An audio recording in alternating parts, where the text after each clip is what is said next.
Hello guys, तो आप देख रहे हैं यूट्यूब चैनल बायोबाइट्स। मुझे साइंस और बायोलॉजी की वीडियोस बनाना बहुत पसंद है। So let's start our new topic about matter. What is matter, यानी मादा क्या होता है। मादा हर उस चीज़ को कहते हैं जो मास रखती है और वज़न घेरती है, मादा कहलाती है। तो इस तरह जितनी भी चीज़ें हमारे इर्द गिर्द पाई जाती हैं, चाहे वो एटम्स हों, मॉलिक्यूल्स हों, प्लैनेट्स हो या स्टार्स हो, जितनी भी चीज़ें हमारे इर्द गिर्द हैं वो सब मैटर से मिलके बनी होती है। प्रॉपर्टीज़ ऑफ मैटर यानी कि खसूसियात क्या हैं मैटर की। मास, वॉल्यूम और डेंसिटी, ये इसकी तीन खसूसियात होती हैं मैटर की। Mass, matter has mass which is a measure of the amount of stuff in an object. It means किसी भी ऑब्जेक्ट के अंदर कितनी मिकदार है उस चीज़ की, उस स्टफ की, वो डिटरमाइन करती है कि उसका क्या मास है। और मैटर का वॉल्यूम होता है, matter takes up space which is measured as volume.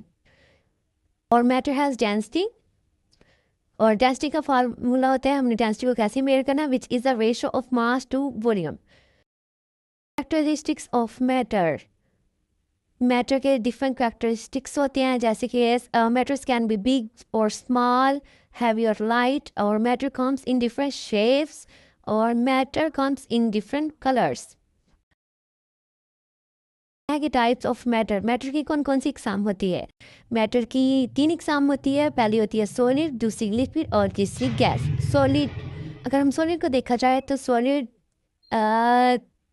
हर वो चीज़ जो एक डेफिनेट शेप और एक डेफिनेट वॉल्यूम रखती है उसको सॉलिड कहते हैं। सॉलिड का मतलब ठोस चीज़। और इसी तरह गैस, लिक्विड की अगर बात करें तो लिक्विड हर वो चीज़ होती है जो liquid that has specific volume but do not have a specific shape, यानी उसकी कोई ख़ास शेप नहीं होती लिक्विड की, लेकिन उसका एक ख़ास वॉल्यूम होता है। फॉर एग्ज़ाम्पल, अगर हमने पानी लिया है, अगर हमने पानी ग्लास में डाला है तो उसकी शेप ग्लास जैसी हो जाएगी। अगर हमने इसको किसी खुले बाउल वगैरह में ऐड किया है तो उसकी शेप वैसी हो जाएगी। So liquid do not have a definite shape but do have a definite volume. Let's discuss about gas. So gas do not have a definite shape and do not have a definite volume.